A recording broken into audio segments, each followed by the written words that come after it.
All right, so I've got a question, and yeah, I'd love to hear from both of you guys. So, what were some of y'all's favorite scenes to shoot?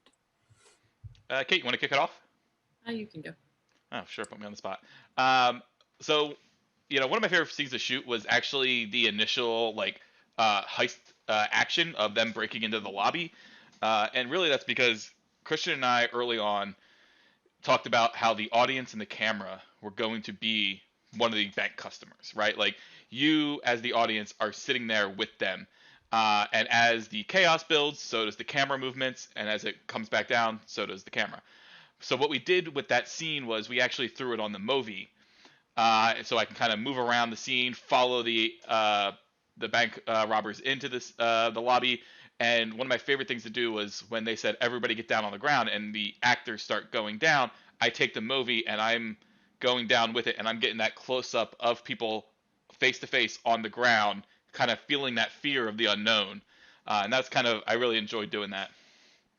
Yeah, I got a couple of really great compliments when we were doing the some of the early test screenings. There were a couple folks that were more camera oriented, and they came up and they were like, "So that shot in the lobby, you had a jib in there, right?" I wish. Just John's body. John with a really sweaty headband. Yeah, yeah, yeah. Kate, what about you? I think probably one of my favorite scenes to film was probably the progression of scenes of the hacker, because she's just sitting in one place, and how do you make that interesting? And it's a lot of camera moves, a lot of racking focus onto the screen, and then onto the reflection of her typing, and just it was a lot of fun. And it was great to be able to try to figure out, since using our past history of minimal setups to tell the story. Mm-hmm. Yes. Which I know you're a big fan of.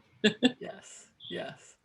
Yeah, and that was the last day of our second unit, and we were all pretty exhausted, and Lena and I were luckily fortunate enough to be able to schedule it where our last day was in the AC, in that tech hub, very little dialogue, just TJ, our hacker character. And it was a really great way to end the shoot, right? Like there was kind of coming down from the hustle and the bustle. And then to go a step further, I really don't think, like, we have a great cast, but I don't think that Haley Loren that plays TJ really gets enough credit for her performance, because yes. she's a dancer in real life. And when we were auditioning, I didn't find that out until after I had, chosen her. But I was like, that's perfect. Like, this is, almost a silent film character. This is someone that has to emote a lot, and with very little, Yeah. and that was a great, yeah, you're right. That was a great day. And it's a big, nice juxtaposition of craziness of our first day at the mansion of Senate, filming tons of scenes, versus we're just in an office and a little bit outside too. Right. Yeah. And in the edit, a great juxtaposition for us to play with too, with the chaos going on elsewhere, and being able to come back to a little bit of quietude every once in a while. Yeah. So my favorite scene in the movie is actually one of the more understated scenes. I mean, obviously, every scene, made the cut, right? And every scene that's in the cut kind of has to be there for particular reasons, in my opinion. And I loved shooting all of the action in the bank, and I loved shooting, anything stunt related. But there's and all the mini performances from our amazing ensemble in the conference room. There's a lot of things that are my favorite, but if I had to pick one scene, it's actually the scene at the very end between Ben Reddick and John Valley, them both being two characters that don't really officially have character names. So Ben is credited as Mr. Washington. That's what they referred to him as, because he's the only one that the victims never really see his face, and he's always wearing the George Washington mask. And John Valley being kind of the hacker robber character. So the reason it's my favorite is because from a script standpoint, and anybody that saw the movie that might still be kind of wondering some of the mystery surrounding the film, I would suggest rewatching that scene over and over, because in my opinion, that particular scene is the root of John Valley's character and everything we've really witnessed in the film. There's a lot of kind of nuggets in there that give you a clue into the psyche of both of these characters and why all of this has really gone down. But then just strictly from a directorial perspective, Ben Reddick had spent 2 months in that mask and had been a physical presence towards his fellow actors for a year of rehearsing, and had been a physical presence to the crew members, you know, to the point where he was just kind of there nonstop. Like you didn't have a film without the driving force of Ben. And since he has a background in stunts, you know, he was just kind of, you always felt him, you know. And I realized about 30 minutes ahead of time that we were about to film the first scene that without the mask on with him. And even though we had rehearsed it a year prior, it hit me like, we haven't actually rehearsed this on the set. We haven't rehearsed this in a year. And I was like, you know, it was the last day of filming and we were actually ahead of schedule, and Sedlack had the lighting all set up and everything was looking great. And so we did what, you know, every once in a while you just kind of grin and do and just, hey, let's roll on rehearsal. And by golly, if Ben Reddick didn't just take that mask off and give the exact performance that we needed right then and there, you know, and I talked to him about it later and I just was complimenting him, and he was like, I'd been rehearsing it in my head for 2 months. So that's my favorite scene for a lot of reasons. I think that So- also goes to show for how much work you put in with the actors. Yeah.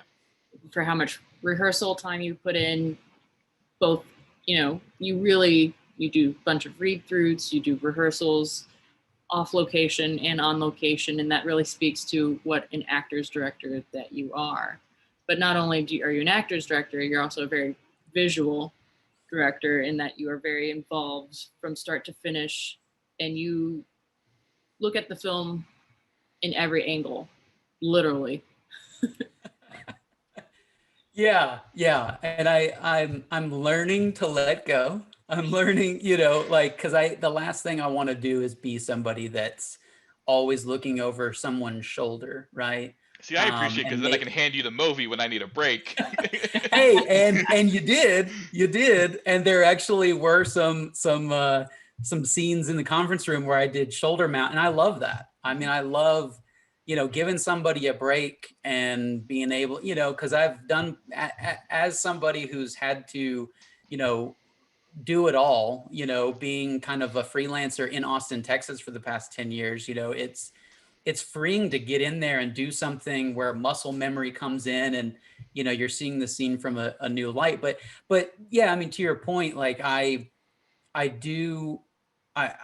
love being able to have conversations with every department and feel like we have a mutual trust and respect, because I have tried to do their job, whether it was in film school or, you know, whether it was just, you know, asking a lot of questions to understand where they're coming from, because the last thing I want to do is ask somebody to do something that I wouldn't do myself, you know?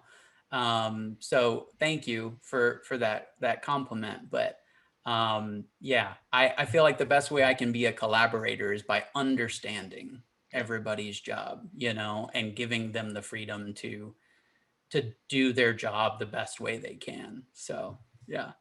But I think that also speaks highly of how you are a director, that you do want that collaborative progress from every single department, so it lifts up a great script to be even better by everybody pitching ideas and you sifting through all the ideas and, you know, cherry picking which one will elevate your film even better.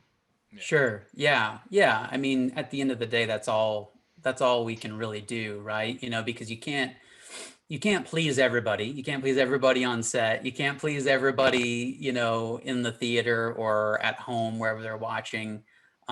You know, but you can try to take those gifts that people give you and try to, you know, make it a part of the greater whole, you know.